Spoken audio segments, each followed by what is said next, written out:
पानी बरस रहा है और आपके पास वो सिद्धि है, आप संकल्प कर लो कि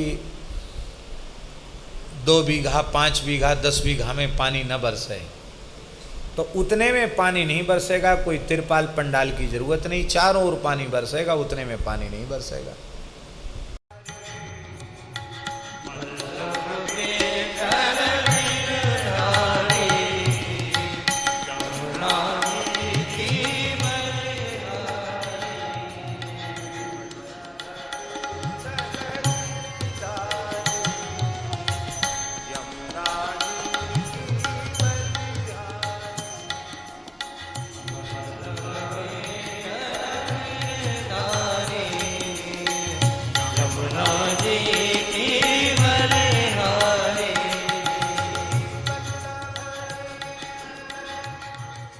शीघ्र हो जाती है, लेकिन तंत्र मंत्र की सिद्धि की कामना स्वप्न में भी नहीं होनी चाहिए।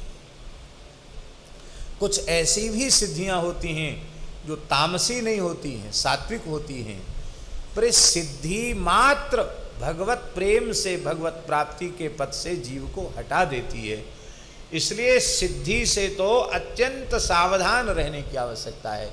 सिद्धियों का आकर्षण मन में किसी भी अवस्था में नहीं होना चाहिए। हमने शायद पहले कभी कहा है कि नहीं कहा, एक बार पूज्य गुरुदेव श्री पहाड़ी बाबा जी महाराज बोले बच्चा देखो, जुक्ति से मुक्ति होती है। पुराने महात्माओं के पास बहुत जुक्तियां थीं, कुछ न कुछ उनके पास चमत्कार थे जिससे वो उनके नाते से खूब लोग संतों को मानते। बोले देखो, जैसे एक बात बताएं, पानी बरस रहा है और आपके पास वो सिद्धि है, आप संकल्प कर लो कि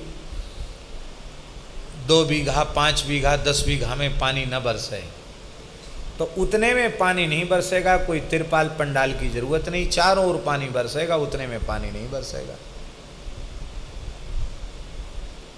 कभी जरूरत पड़े तो इस चमत्कार को दिखाओ, बस एक बार दिखा दो, फिर तो लाखों लोग लट्टू हो जाएंगे, किसी चीज़ की कमी नहीं रह जाएगी। इसमें कुछ वो नहीं है, थोड़ी ऐसा है, बस इतना ये काम करना है, बहुत सात्विक कार्य। बोले ये सूर्य ग्रहण आ रहा है, उस पर इस विधि से ये क्रिया करनी है, और मंत्र राज का ही जप, गुरु मंत्र का ही जप, कुछ नहीं, पर वो इस विधि से ये करना है। हमको बताया तो हमारे मन में भी हुआ कि जब बता रहे हैं तो करने के लिए बता रहे हैं। तो सूर्य ग्रहण के समय जैसा उन्होंने बताया था वैसा मैंने किया। उसमें क्या करना होता है कि एक मिट्टी की गोली, एक विधि है, वो बताई नहीं जा सकती क्योंकि उसका निषेध है बताना। तो वो किसी पवित्र नदी की मिट्टी लेकर के, वो किस विधि से उस मिट्टी को लिया जाता है वो अलग बात है, उसको लेकर के उस गोली को यहाँ रख करके फिर जप कर लो, तो फिर संकल्प कर लो कि इतनी दूरी में पानी न बरसे तो पानी नहीं बरसेगा, ओला न बरसे तो ओला नहीं बरसेगा, संकल्प के अनुसार। तो दास ने उनकी प्रेरणा मान के वो काम कर लिया। अब सूर्य ग्रहण तो निकल गए, वृंदावन की ही बात है। 3-4 दिन पीछे महाराज जी के सामने जैसे ही हम पहुँचे, रोज जाते ही थे, शाम को जैसे ही मैंने दंडोत प्रणाम किया, शायद सर्दी का समय था, धूना पर बैठे थे, उन्होंने देखा, देखकर बोले, सीधे ही बोले, इंद्री द्वार झरोखे नाना, ताता सुर बैठे कर थाना, आवत देखें विषय बिहारी, तुरत दही कपाट उधारी, रिद्धि सिद्धि बहु प्रेरे भाई, बुद्धि लोभ दिखावे आई। अरे चमत्कार दिखाने से क्या होगा, पानी बंद कर दो, यूँ कर दो, इससे क्या होगा, लोक मान्यता होगी, सब भजन चौपट हो जाएगा, सिद्धियों के फेर में पड़ने वाले नरकों में पड़े हैं, जाने क्या क्या कहने लगे। तो कभी रिद्धि सिद्धि के चक्कर में नहीं पड़ना चाहिए। सिद्धियां साक्षात सामने आकर कहें कि हम अमुक सिद्धि हैं, तो भी भगवान के जो भक्त होते हैं, चतुर साधक होते हैं, वो सिद्धि को स्वीकार नहीं करते हैं। सिद्धि के फेर में पड़ा, वो गया काम से, उसका जन्म बिगड़ गया।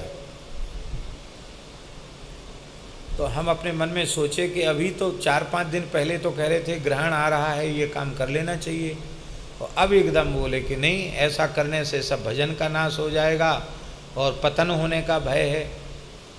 तो हमने सोचा पतन होने का भय है तो ऐसा काम करो ही क्यों। हम दूसरे दिन गए, वो जो विधि से उन्होंने गोली बनाने का, तो वो सब जमुना जी की चीज़ जमुना जी में विसर्जित करे आए। मैंने कह लो हमको नहीं चाहिए, दिया है। अब ये भी हमने उनको नहीं बताया। शाम को फिर हम आए, दंडोत प्रणाम किए, तो बड़े प्रसन्न होकर वाह बहुत अच्छा किया। हमने कुछ बोला नहीं, अपने आप बोले वाह बहुत अच्छा किया, वाह बहुत अच्छा किया। रिद्धि सिद्धि के चक्कर में नहीं पड़ना चाहिए। बोले हम तो परीक्षा कर रहे थे कि तुम क्या करते हो। अच्छा किया, फेंके आए जमुना जी में, बढ़िया किया। हम कुछ बोलना बस बस राम राम करो, राम राम करो। ऐसे समर्थ महापुरुष मैंने देखे, कुछ कहने की आवश्यकता नहीं।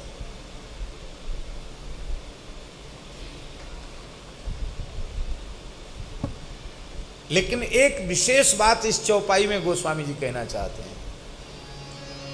यद्यपि साधक मात्र को, भगवत प्राप्ति के पथ पर चलने वाले पथिक को सिद्धियों के लालच में कभी पड़ना नहीं चाहिए, किंतु मान लो कथनचित किसी के भीतर अणिमा महिमा गरिमा प्राप्ति प्राकाम्य ईशित्व वसित्व आस आदि अष्ट सिद्धियों की प्राप्ति की कामना है, तो उसे भी अनन्य निष्ठा पूर्वक श्री हरिनाम का जप करना चाहिए।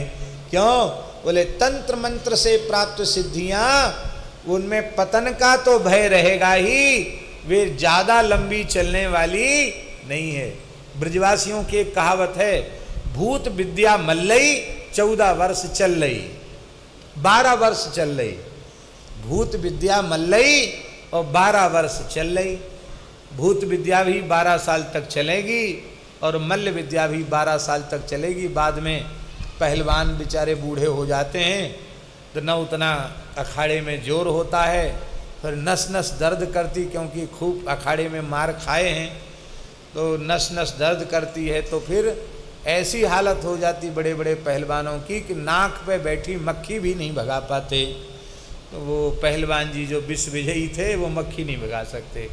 ये है भूत विद्या मल्लई 12 वर्ष चल रही। तब क्या करना चाहिए? वल्लभ के कर